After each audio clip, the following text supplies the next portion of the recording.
Баршаңызға қайырлы күн қыздар. Бүгін сіздерге өте дәмді әрі жасалу жолы да өте оңай, жылдам дайындалатын шелпектің рецептімен бөлісетін боламын.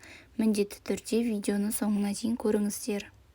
Ең алдымен електен өткізілген ұнымызға қантымызды, тұзды, аштықыны, 1 шай қасық сары майды құйып, суымызды құйып, қамырымызды илейміз. Қамырымыз біркелкі болғанша илейміз. Барлығының басын біріктіріп илеп болғаннан кейін 5 минут бетін жауып қалдырамыз. 5 минут тындырғаннан кейін осылай 7 бөлікке бөліп домалақтап жаятын боламыз. Қыздар, менің каналымда бұдан да басқа түрлі рецепттер бар. Міндетті түрде каналыма тіркелмеген болсаңыз тіркеліп қоңырауша белгісін қосып қоюды ұмытпаңыздар.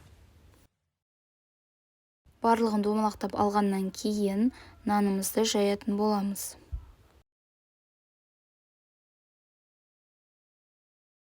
Осы кезде алдын ала майымызды қыздырып дайындап аламыз.